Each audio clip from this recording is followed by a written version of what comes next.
Shalom saudara, apa kabar? Saya percaya kita semua ada dalam perlindungan Tuhan. Kita percaya penyertaan Tuhan selalu ada menyertai kita.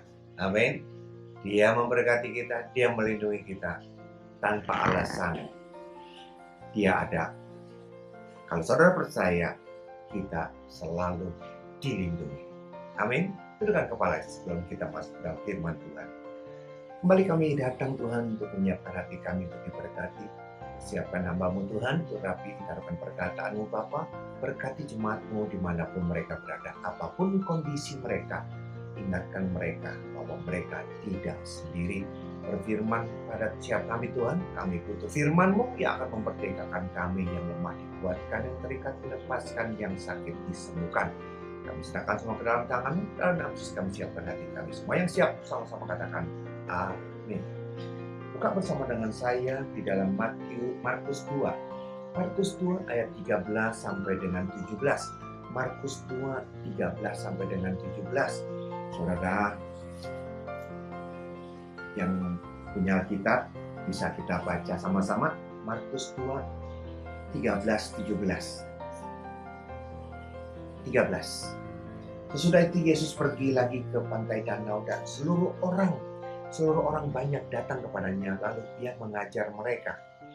Kemudian ketika Ia berjalan lewat di situ, Ia melihat Lewi anak Alfeus duduk di rumah cukai, lalu Ia berkata kepadanya, "Ikutlah aku." Maka berdirilah Lewi lalu mengikuti Dia. Kemudian ketika Yesus makan di rumah orang itu, banyak pemungut cukai dan orang berdosa makan bersama-sama dengan Dia dan murid-muridnya, sebab banyak orang yang mengikuti Dia. Pada waktu ahli-ahli Taurat dari golongan Farisi melihat bahwa Ia makan dengan pemungut cukai dan orang berdosa itu, berkatalah mereka kepada murid-muridnya, "Mengapa Ia makan bersama-sama dengan pemungut cukai dan orang berdosa?" Jawab Yesus 17. Yesus mendengarnya dan berkata kepada mereka, "Bukan orang sehat yang memerlukan tabib, tetapi orang sakit. Aku datang bukan untuk memanggil orang benar, melainkan orang berdosa." Luar biasa saudara. Siap diberkati, amin. Haleluya. Yesus ayat ke-15, kita lihat ayat ke-15 saudara. Kemudian ketika Yesus makan di rumah orang itu, pemungut cukai dan orang-orang berdosa makan bersama-sama dengan Dia. Yesus makan bersama dengan orang berdosa katanya. Bersama dengan orang-orang pemungut cukai. Saudara, ini yang luar biasa. Kalau kita melihat sepintas, kalau kita tidak mengerti hatinya Tuhan, kerinduannya, kita seringkali salah menafsirkannya. Kenapa Tuhan Yesus duduk dengan orang-orang berdosa, bahkan makan dengan orang-orang seperti itu? Kenapa? Bukankah Tuhan Yesus sedikit melenceng? Karena firman Tuhan berkata dalam Mazmur 1 ayat 1. Kita lihat apa Mazmur 1 ayat 1. Kita lihat, "Berbahagialah orang yang tidak berjalan menurut nasihat orang fasik, yang tidak berdiri di jalan orang berdosa, dan yang tidak duduk dalam kumpulan pencemooh." Tuhan Yesus bukan cuma duduk, makan sama-sama dengan orang-orang berdosa. Ini yang terjadi. Kenapa Tuhan melakukan hal seperti itu? Saudara, ada hal yang paling dasar, yang menjadi dasarnya itu berbeda. Mazmur berkata, "Di mana kau berjalan, di mana kau berdiri, di mana kau duduk." Dari kita berjalan sampai kita diri, dari kita diri sampai kita duduk mau mendengarkannya. Berjalan, diri, dan duduk. Kita yang berjalan sampai kita diri, tertarik sampai kita duduk karena kita melihat sesuatu hal. Misalkan begini, ada sesuatu hal, kita lagi jalan, kita lihat sesuatu, kita tertarik, kita stop, berdiri, kemudian makin tertarik, kita duduk di sana, berjalan, diri, duduk. Jadi kita melihat dan kita tertarik, kita ada di situ. Ini dasarnya yang berbeda. Kalau Yesus beda, Dia boleh makan di sana bukan sekedar duduk, tetapi satu hal, Dialah yang jadi daya tarik. Kalau kita berjalan diri dan duduk karena kita melihat ada daya tarik, kita tertarik. Tapi kalau ini, Yesus duduk makan di situ dan dialah daya tariknya. Itu yang berbeda. Mereka tertarik dengan apa yang Yesus lakukan, apa yang Yesus ajarkan. Ini kesempatan mereka duduk, mereka tanya, mereka belajar, dan mereka mengerti. Ini yang luar biasa. Di pandangan daripada Yesus itu berbeda. Jadi pandangannya berbeda di dalam ayat 17. Ayat 17 berkata apa? Yesus mendengarkan itu dan berkata kepada mereka, bukan orang sehat yang memerlukan tabib, tetapi orang sakit. Aku datang bukan untuk memanggil orang benar, melainkan orang berdosa. Yesus tahu keberadaan mereka. Yesus tahu mereka dalam keadaan sakit. Mereka perlu dokter, mereka perlu berobat. Yesus datang bukan untuk orang benar, tapi untuk orang berdosa. Karena itulah Yesus datang duduk makan di sana, karena mereka tertarik dengan apa yang Yesus ajarkan. Itu yang berbeda. Itu yang jadi kita jangan melihat segala sesuatu dari kacamata. Jangan berdiri, di mana kau berjalan, di mana kau berdiri, di mana kau duduk. Jangan berjalan menurut nasihat orang fasik, berdiri di jalan orang berdosa, dan duduk sepuluh orang-orang pencemooh. Oke, Yesus lebih kelewatan dari mereka, bukan duduk tapi makan dengan orang berdosa. Kalau kita lihat sepintas seperti itu, sepertinya Yesus salah.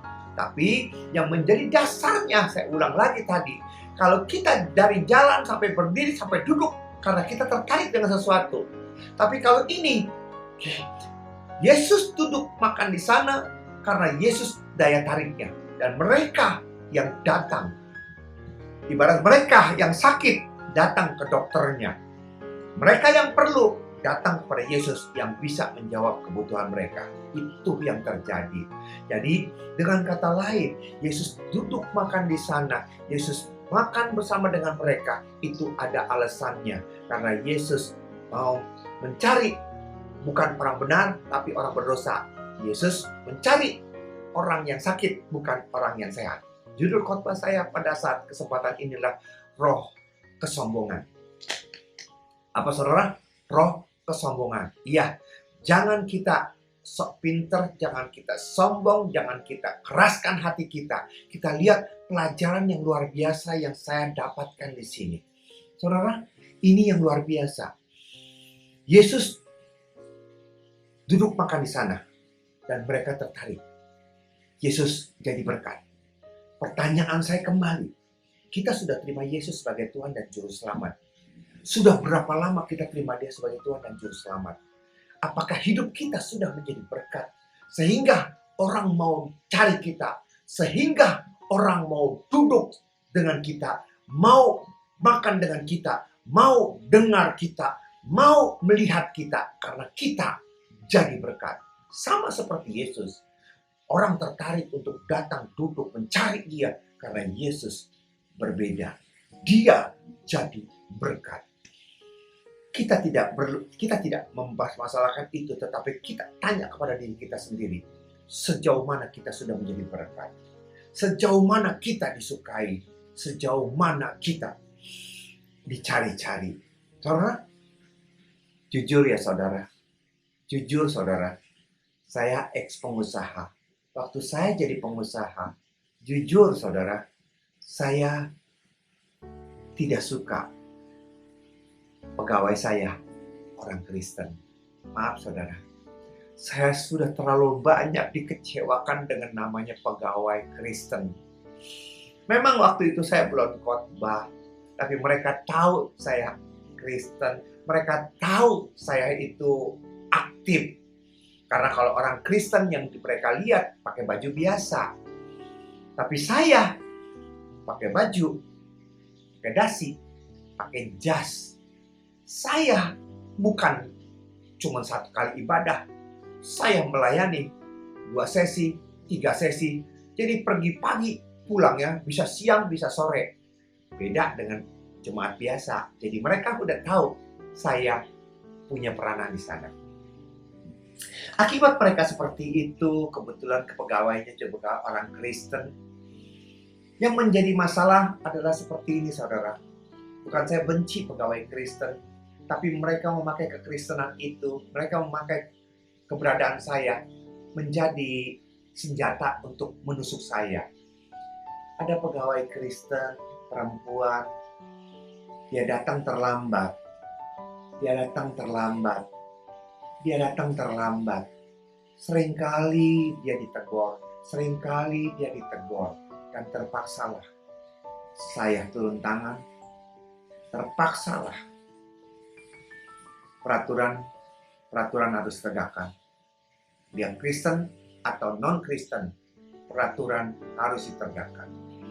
SP1, SP2, waktu SP1 ke SP2 mulutnya katanya pelayan Tuhan, katanya orang Kristen, katanya sudah melayani, tapi tidak ada kasih, keras, segala macam ayat. Jadi kita seolah-olah perang ayat di sana. Dia protes. Saudara, seharusnya kita sebagai orang Kristen dan sebagai pegawai Kristen, kemudian bos kita juga memberikan kelonggaran seperti itu. Jangan kita memanfaatkan untuk kepentingan sendiri. Disiplin ya disiplin. Kita jadi pegawai, kita harus menjadi contoh buat orang-orang yang non-Kristen. Jangan kita jadi pegawai Kristen malah jadi batu sandungan. Sehingga saya mesti berbicara apa? Kalau misalkan non-Kristen melakukan hal yang sama, saya tindak dia dan kamu tidak, saya tidak, pilih kasih. Saya diomeli dan saya kena. Saya malu, tidak mungkin itu terjadi. Tidak ada kasih, segala macam. Kemudian, bukan itu saja saudara. Kemudian, orang selesai jam 4. Kebetulan memang saya kan pegawai. Saya punya pabrikan di Bekasi, Pangkalan 3, Cikiwul, Cilengsi. Mereka sebelum jam 4 minta izin. Oke, sekali minta izin. Terus setiap minggu selalu minta izin. Pulang lebih awal. Alasannya, ada persekutuan doa, ada pelayanan. Saudara, saya mesti seperti apa kalau semua pegawai saya seperti itu? Saya mesti jawab apa kepada mereka yang masih kerja? Selalu dapat kompensasi. Kemudian kalau disuruh ngelembur, terutama kalau hari Sabtu, harus ngelembur kerja. Mereka persiapan untuk pelayanan hari Minggu, persiapan untuk ini, segala macam, sampai saya berkata, kapok saya. Saudara yang kasih Tuhan, bukan saya benci dengan orang Kristen, tapi saya pernah mengalami hal yang tidak menyenangkan, dan bukan satu saja saudara. Bukan cuma satu, sudah berkali-kali seperti itu saudara. Dan itu yang membuat saya jadi trauma. Sudahlah, lebih baik nggak usah pakai orang-orang Kristen pegawai. Karena apa? Susah saya jadi bertindaknya. Itu yang terjadi. Tapi dalam perikop yang kita baca ini, luar biasa saudara. Kita lihat di dalam ayat ke-16. Di dalam ayat ke-16. Markus 2 ayat 16. Pada waktu itu ahli-ahli Taurat dan golongan Farisi melihat bahwa ia makan dengan pemungut cukai dan orang-orang berdosa itu. Berkatalah mereka kepada muridnya, pemungut cukai dan orang berdosa itu makan duduk bersama dengan Yesus. Pemungut cukai, orang berdosa makan. Inilah saudara yang saya bilang luar biasa. Tidak ada roh kesombongan, tidak ada roh keangkuhan, kerendahan hati ada menyertai mereka. Mereka sadar mereka pemungut cukai. Mereka sadar orang berkata itu adalah berdosa. Mereka sadar mereka berdosa, tapi mereka mau datang merendahkan diri untuk mendengar, mau tahu, mau mengerti tentang Yesus. Itu yang saya luar biasa. Mereka punya roh kerendahan hati. Jangan seperti orang Farisi ahli Taurat. Kalau mereka baru bisa seperti itu, mereka sudah menghakimi. Bahkan Tuhan Yesus sendiri pun ditegur. Kenapa makan? Kenapa duduk? Kenapa ada di sana? Luar biasa saudara. Contoh saudara, ini hal yang luar biasa. COVID-19 kita sudah tahu, sudah bertahun-tahun, 2 tahun, 3 tahun berjalan. Dan kita tidak tahu sampai kapan akhirnya.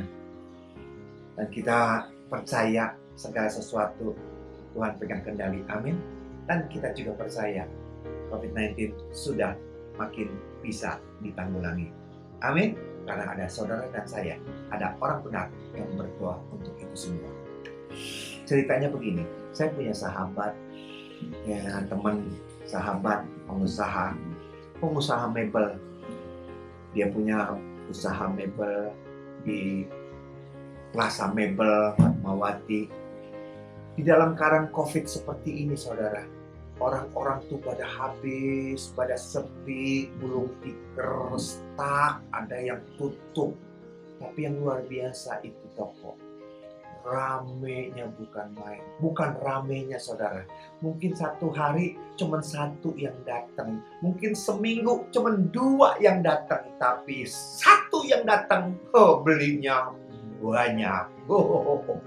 Cuman 2 seminggu yang datang, tapi udah overload dia karena yang beli gede, besar, proyek besar, luar biasa. Dan yang anehnya lagi, bukanya jam 1, tutup jam 3. Bukanya jam 2, tutup jam 5. Kadang-kadang buka, kadang-kadang tidak. Tapi orderannya penuh. Itu luar biasa. Saya tertarik. Saya tanya, Pak, kamu tuh luar biasa. Kamu tuh hebat. Di tengah suasana seperti ini orang pada menjerit.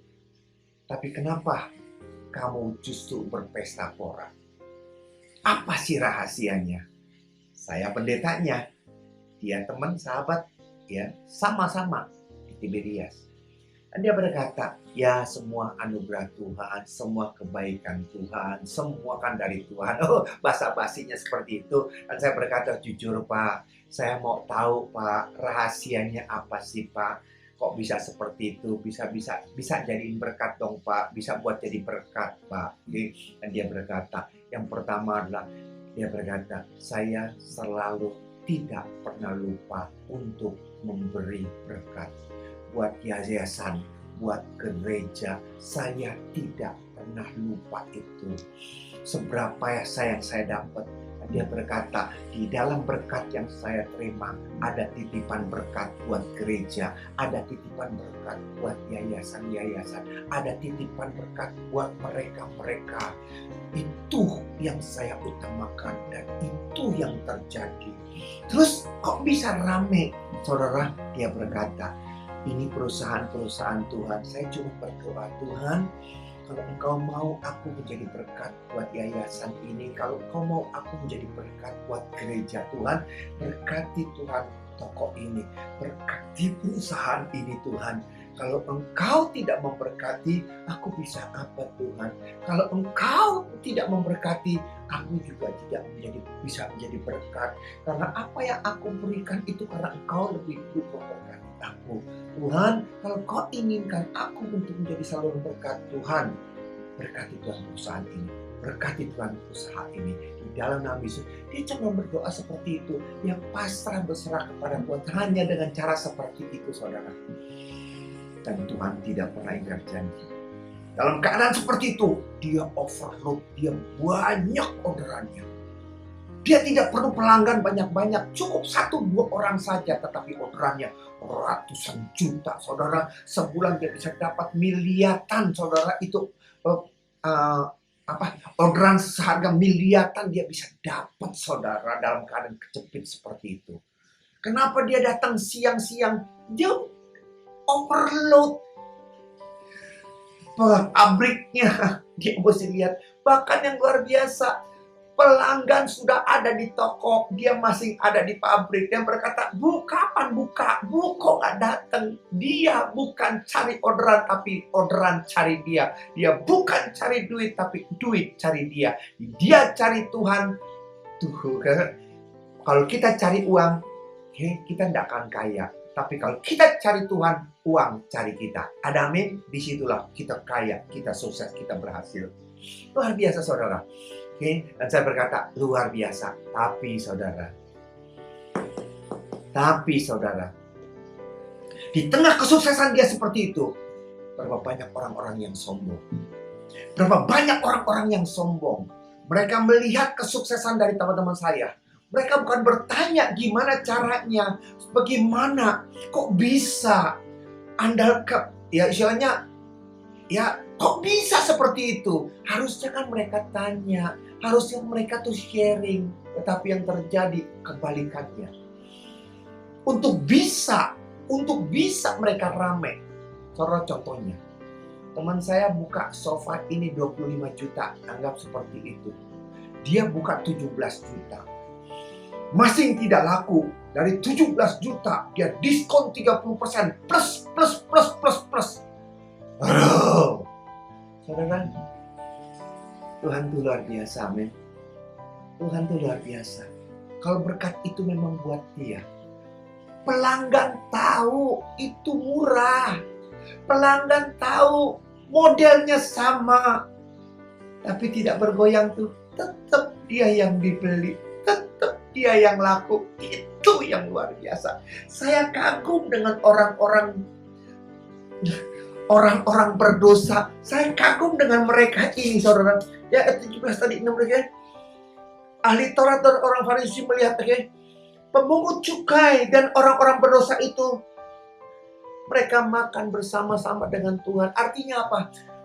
Mereka tahu Tuhan itu luar biasa. Mereka tahu apa yang dilakukannya. Tapi dengan kerendahan hati, tidak ada roh kesombongan di sini. Tidak ada roh pemberontakan di sini. Melainkan mereka ngambil kesempatan dengan kerendahan hati untuk mau duduk di sana, untuk mau makan di sana, untuk mau dengar di sana. Itu yang luar biasa. Saudara, inilah saatnya. Tinggalkan itu roh kesombongan. Andalkan Dia. Dengan kerendahan hati. Kalau saat ini perusahaan kita terpuruk, kalau hari ini kita tidak bangkit, perusahaan kita jatuh, inilah saatnya. Dengan kerendahan hati, kita datang kepada Dia, bersujud di bawah kakinya, seperjamuan dengan Dia. Dengar-dengaran apa yang Dia katakan. Rumah tanggamu, usahamu, ekonomimu, Tuhan akan pulihkan. Bagi Dia tidak ada mustahil. Jangan sombong. Jangan cari alternatif. Belajar dari orang pemungut cukai. Belajar dari orang-orang berdosa. Mereka punya kerendahan hati untuk mau datang duduk makan di sana. Karena mereka tertarik. Mereka mau dirubah. Mereka mau ada di sini. Itu yang terjadi. Amin. Sekali lagi. Tinggalkan itu roh kesombongan. Tidak pernah akan bisa memulihkan ekonomi. Dengan kerendahan hati datang kepada Tuhan, seperjamuan bersama dengan Dia. Kau lihat bagaimana Tuhan mengubah kutuk jadi berkat. Tundukkan kepala kita berdoa. Kalau kau melihat ada roh kesombongan dari anak-anak-Mu Tuhan, lembutkan hati mereka. Berikan kerendahan hati mereka untuk datang duduk. Kerendahan hati seperjamuan bersama dengan Engkau. Mau dengar-dengar, mau nasihat, mau diajar, sehingga Goshen ada dalam diri mereka, ada dalam rumah tangga mereka, ada dalam toko usaha pekerjaan mereka. Biarlah penyertaan-Mu ada terus menyertai berkati. Tutup bungkus mereka dan kuasa darah-Mu. Jamah setiap mereka pribadi. Ubah kutuk jadi berkat. Bagi Tuhan tidak ada yang mustahil. Terima kasih Bapak. Berkati jemaat-Mu dimanapun mereka berada. Ingatkan mereka, Tuhan masih pegang kuasa dan otoritas. Berkati negara kami, Presiden, Wakil Presiden, Gubernur, Dokter, Susur, dan semua jajaran sampai yang terendah. Tutup bungkus negara kami dengan kuasa darah-Mu, pulihkan ekonomi. Kami percaya COVID-19 sudah dapat ditanggulangi. Karena ada orang benar yang selalu berdoa. Terima kasih Tuhan untuk berkat firman-Mu. Dalam nama Yesus kami berdoa. Haleluya. Amin. Demikian firman Tuhan. Sampai jumpa dalam sesi yang akan datang. Tuhan Yesus berkati. Amin. Shalom.